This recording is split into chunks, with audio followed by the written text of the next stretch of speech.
Hello and welcome to the Life Coaching on the Move podcast. I am Fiske, and each week I will discuss a different life subject that is relevant to each and every one of us. I will include thought-provoking experiences both from my own life and from the hundreds of people I've coached over the years. I will give you essential tips and strategies that you can use in your everyday lives in order to grow your inner confidence, achieve your goals, feel happier in life, have better relationships and social skills, and a much higher sense of self-esteem and worth. I'll be on your team, coaching and supporting you along the way, reminding you of what works and what to avoid. You can tap into the podcast wherever you are and whenever you feel it would help. And together we will keep you on track, focused, constantly moving forward and improving with much more determination, feeling the way you deserve to feel, and generally achieving overall increased happiness in your life. Welcome along. So, without any further hesitation, let's move on to this week's subject. Today's episode is all about breaking negative, self-fulfilling patterns or cycles that we may be running. You may not be aware whether you're running these or not, but my question is for you, is there anything in life, are you getting a repeat result or a repeat outcome in life that is not welcomed, that you would prefer to change, but it keeps repeating? If that is the case, then you may well be running a negative, self-fulfilling cycle. You may well be running some positive ones and getting some good results in life, and that's brilliant. Let's leave those unchanged. But if there's anything in life that you want to change and it keeps happening, then you're running a pattern. Now, a self-fulfilling pattern starts with predominantly thoughts. Thoughts are at the key of everything, and this draws back to our previous episodes. 1, 2 and 3 have all really mentioned how profoundly powerful our internal chatterbox is, the thoughts that we're running, the beliefs that we have, and our mindset. This is the same. It's linked to that yet again, describing how powerful and important and significant that is. So if you look around you now, wherever you may be listening to this podcast, you may be in an office, at home, in the gym, in the car, wherever you are, look up, and whatever you first see is bound to have started with someone's thought. If it's the car, if it's a piece of equipment in the office or around the kitchen or something like that, someone first had to have a thought about that and invent it, create it, etc.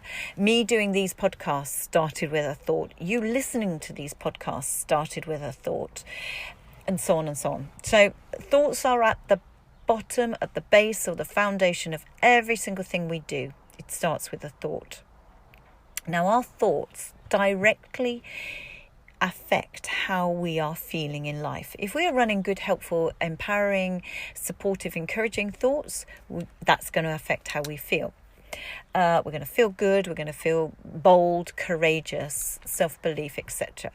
If we're running unhelpful, disempowering, negative thought patterns, it's going to, again, affect how we feel, but negatively. It's going to rob us of our belief, rob us of our confidence.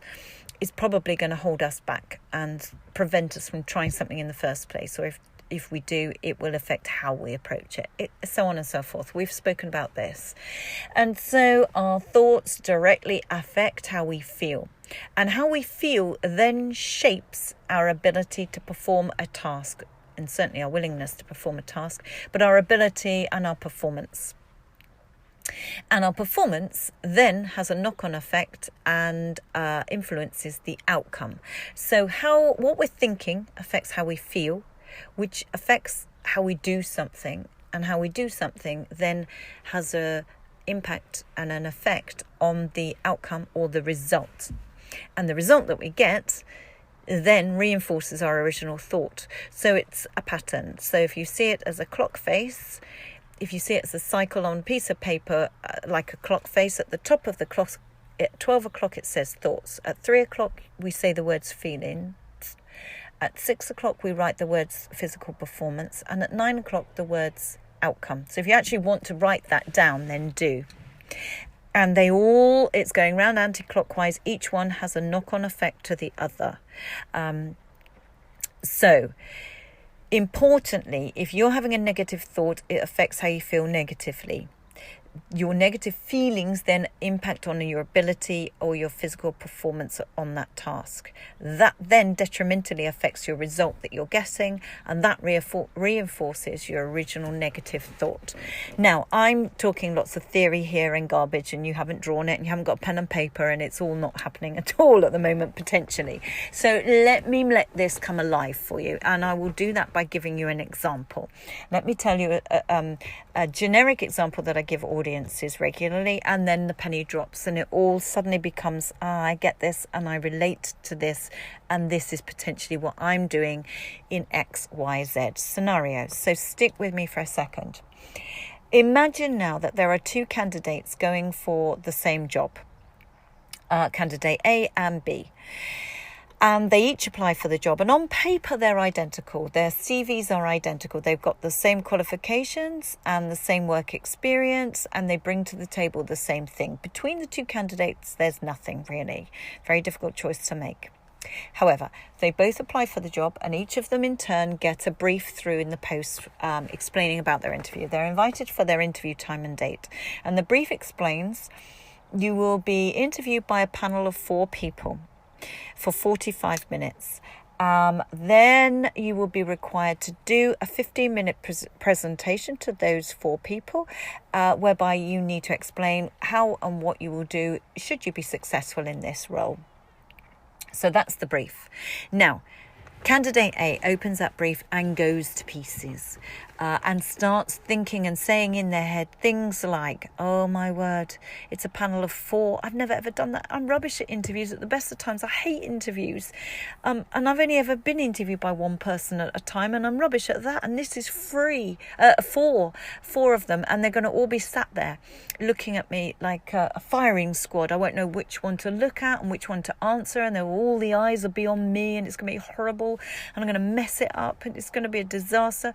And then I've got to do a presentation. I can't do those at all. I hate standing up and talking to people, and I don't know PowerPoint, and I'm going to just fluff it up, and etc, etc, etc. So all unhelpful thoughts. So imagine that candidate. How do you think that candidate is going to be feeling the night before and the morning of that interview? Directly because of the thoughts that they're running over and over in their heads. Now, I suspect they are going to be feeling a bag of nerves. I suspect they're going to be feeling sick with nerves, a nervous wreck. They're not going to be able to sleep the night before. They're going to feel sick in the morning. So they're sleep deprived. That doesn't help performance either. I can't eat anything. My stomach's churning. I've been on and off the loo. So they don't have any breakfast. So their sugars are low as well. That doesn't help performance either. And then they get to the company and they arrive at the front desk and report to the front desk, and then they sit there looking hard-faced and frowning, which we often do when we're nervous, but that gets misread by the people as unfriendly and cold, and the candidate A is unlikely to talk to the person and chat to them on the front desk while they're waiting. And that can actually have an impact, by the way. That person on the front desk may well say after the interview, oh, don't give that person the job. We want someone friendly here that fits in. That person really unfriendly, because it gets misread. Nerves get very misread, but be certain that they do get read one way or the other, because nerves impacts on everything that we do, and impacts on the whole of our confidence.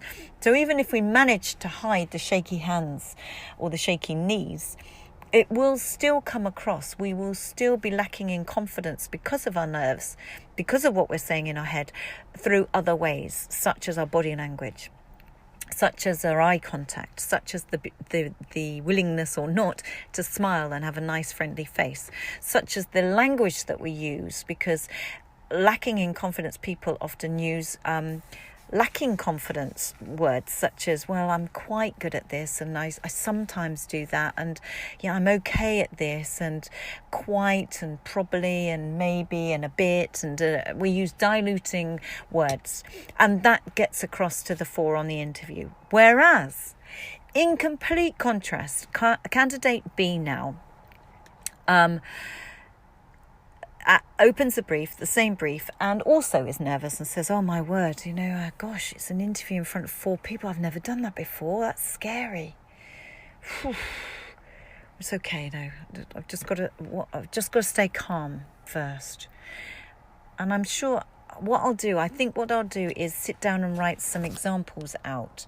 Things that I've done in the past. That will help. That will help me get a little bit more practiced. And actually, I'm sure I read somewhere in a book that if you practice your presentation in front of the mirror, that really, really helps with your timings. And I can see my own body language and, improve that a little bit and practice what I want to say. And actually, maybe the night before the interview, maybe my mum would sit with me and throw some dummy questions at me and get me to practice a bit. That would really, really help. Yeah, gosh, I can do this. It'll be all right. Now, how's that person feeling the night before the interview and the morning of the interview?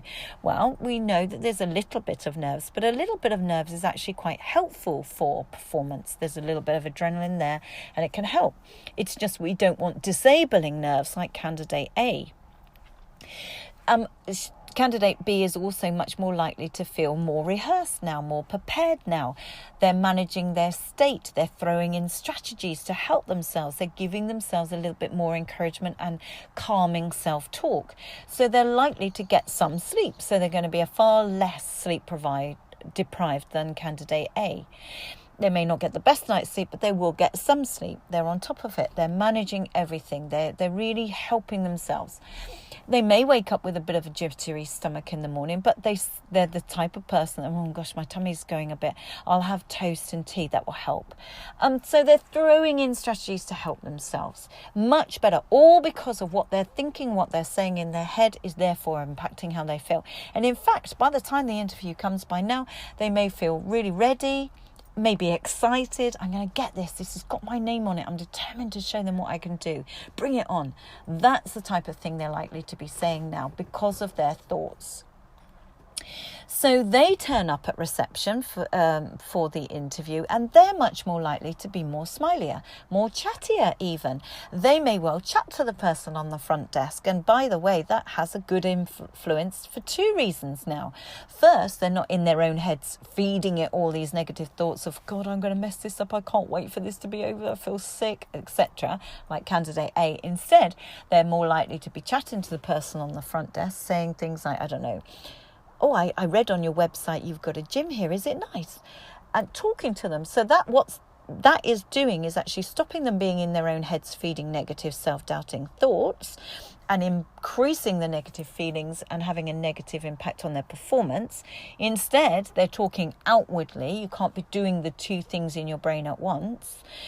And that's helping distract themselves, calm themselves down, and twofold, it may well affect the person's opinion on the front desk of you, who may ultimately end up putting in a good word for you, whether you know it or not. They may well say, oh, I really, really like candidate B. I think they'd fit in. They're so much friendlier and chattier. And that may have an influence. But by the time that person, candidate B, gets into the interview, it's a much better experience.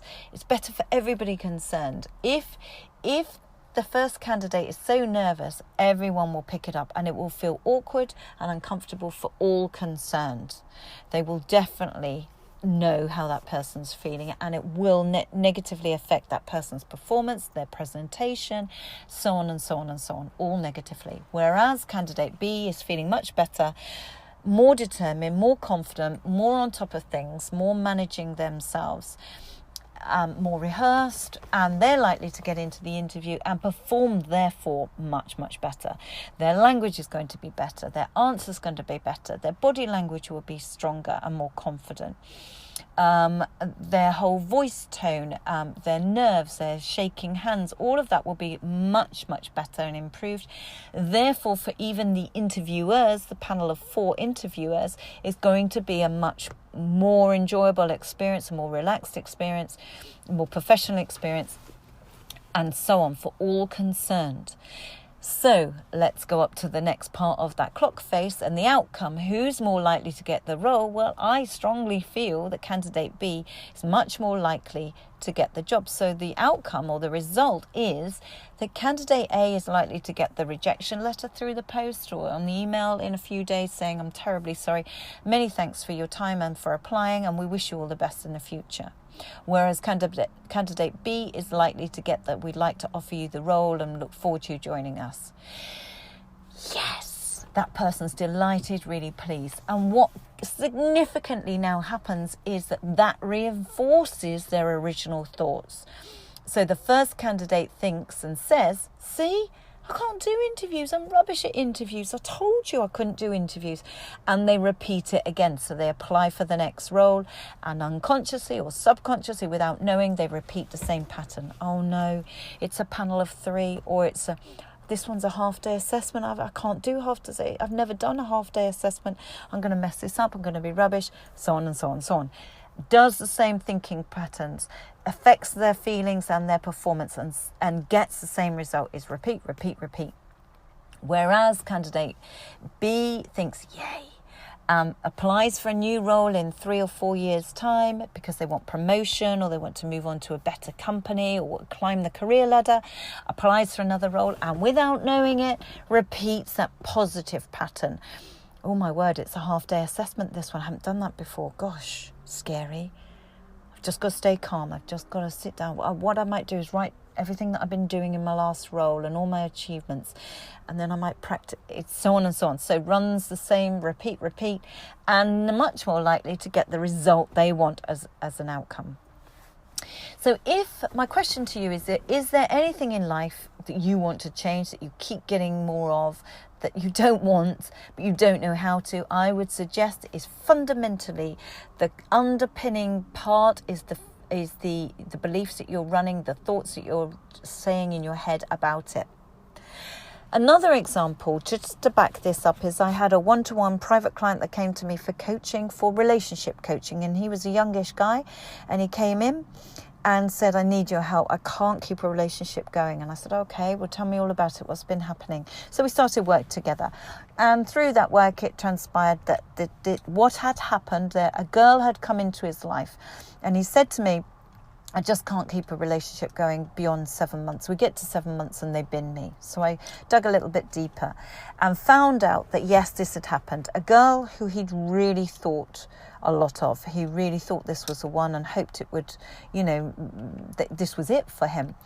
Out of the blue, at month 7, he didn't see this one coming. She ended it for whatever reason. And it really, really rocked his world and cut him up and affected him. But he got over it eventually, and he eventually started to date again.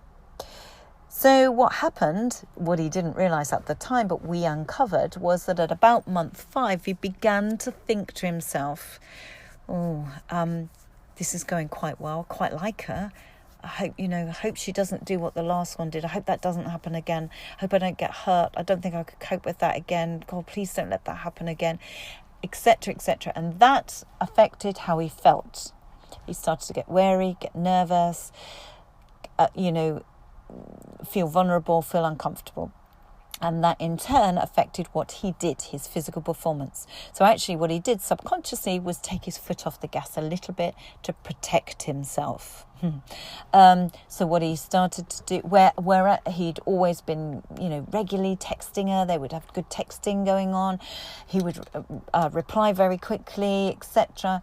He started to just hold back a little bit and not text quite so often and not reply quite so soon. Things like that. So he started to just take his foot off that one for a bit. And then where Friday evenings were their night, that was their night that they all went out. One Friday night, he, at month 5, said, it's one of the lads at work's birthday this Friday. We're all going to go out after work. Is that all right? Do you mind if I go out? No, that's fine. And so he went out with the boys on the birthday night. 2 weeks later, he said to her, one of my mates is coming back from uni this weekend. We're going to go on a boys' weekend. Is that all right? Yeah, that's okay. So she now goes out with her girlfriends, and she sat in the bar and she starts chatting to her girlfriends. I don't know what's happening. He was really, really keen. I really, really liked him. I really thought this was going to go a long way and he was the right one for me. But just lately he's got really cool and aloof and distant and doesn't text anymore and very often, or not as much, and he just doesn't seem keen. And Friday night's our night out, and 2 weeks ago he went out with the lads at work, and this weekend he's out with the boys this weekend, and I don't know what I've done wrong. And what do the girlfriends say? You've been here before, you've been hurt before, don't let that happen again, you couldn't go through that again, and if he's not right for you, don't let him walk all over you, there are plenty more fish in the sea, so on and so on and so on. And so what happens? By month 7, he gets his most feared outcome. She ends up binning him, in his words. And so it repeats, and he gets the same outcome. And then another one comes along, and it repeats, and he does the same, and he gets the same outcome. And another one. And this was a pattern that he was running. And once we uncovered that, and once he could see what he was saying in his head was affecting how he felt and what he was doing, and that was having the direct effect on the outcome, he could see that he had to fundamentally break that pattern, at the core being his thoughts. And crucially, right now, he was at month 5 in a really good relationship, and he thought a lot of this one, really keen on this one. He saw what wasn't required. He saw what he needed to do and where he needed to change it, and he did. He changed what he was saying in his head, which changed how he was feeling, and therefore that all had a knock-on effect, and it changed the outcome. And he got to month 7, got through month 7 with her. In fact, actually what it did, he changed what he was thinking, which changed everything, and he upped his game, he upped the ante, increased what effort he was making, increased what he was doing in the relationship, put in extra gestures, said nicer things more often, etc., etc. So he completely turned it around, broke through that boundary, that date, and they were okay, and they're fine. Another example, I was running a workshop in an organisation for a group of team members, and one of the ladies put her hand up when we were on this subject, and put her hand up and said, my word, this is my daughter. She is doing exactly this. She is on Friday coming up for her 5th driving test, and she is getting herself again worked up into such a state, and she's saying things like, I'm really good in the lessons, I can do it in lessons, it's the minute you put me in the test I get so nervous and I'm rubbish and I mess it up, and I'm going to mess it up, and please don't let me fail for a 5th time, and so on and so on.